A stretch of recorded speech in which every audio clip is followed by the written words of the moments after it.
naskah akademik dan rancangan undang-undang BUMN ini bukan semata-mata hanya mengejar target Komisi 6 untuk mengusulkan paling kurang satu rancangan undang-undang.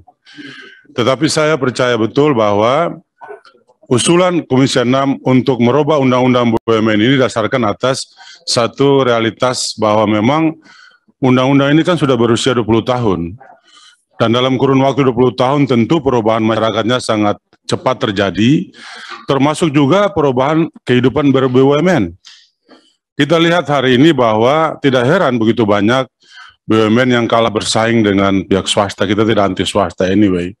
Tapi sedih juga karena ada elemen negara di situ. Dan banyak yang kolaps dan banyak yang bermasalah. Nah mungkin saja, bukan mungkin saja, tetapi memang kesimpulannya adalah harus ada pengaturan baru dalam undang-undang baru tentang BUMN. Hal-hal terkait dengan kewenangan Menkeu, menurut saya, kalau kita pelajari naskah RUU ini sama sekali tidak berubah. Sama sekali tidak berubah. Yang diintroduce dalam naskah rancangan undang-undang ini misalnya adalah sesuatu yang sangat relevan menurut saya. Soal misalnya penugasan khusus kepada BUMN kita. Apakah Persero yang dibentuk untuk mencari keuntungan itu harus dibebani dengan penugasan khusus? Bukankah itu harus menjadi tugas dari Perum misalnya? Hari ini banyak Persero kita, misalnya BUMN-BUMN karya itu banyak yang bermasalah. Karena ditugaskan oleh negara untuk membangun jalan tol, membangun infrastruktur dan mega proyek yang lain, tapi tanpa disertai dengan dukungan pendanaan yang memadai.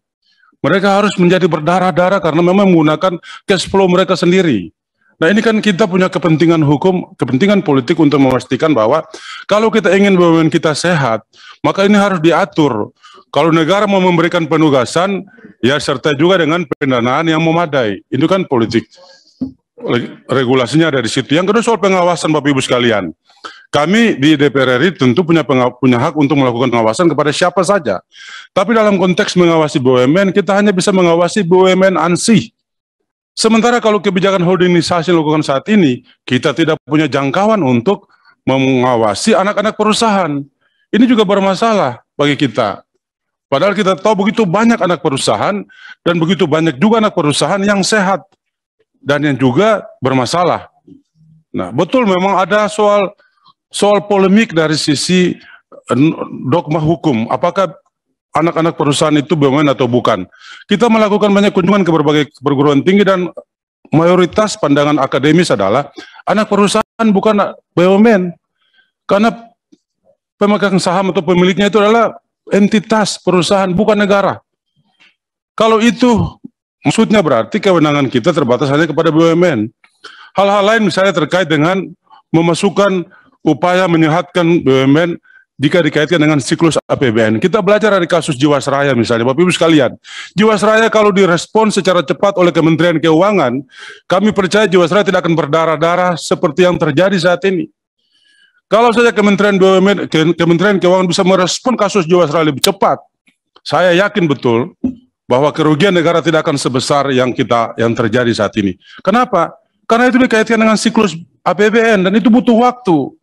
Nah ini kan hal-hal seperti begini, Bapak Ibu sekalian, inilah yang menyebabkan bahwa dipandang perlu ada kebutuhan hukum untuk mengatur BUMN ini agar bisa menjadi BUMN yang sehat, BUMN yang fleksibel, lincah, dan bisa bersaing dengan swasta. Dan bisa menjadi kontributor dividen yang signifikan kepada negara.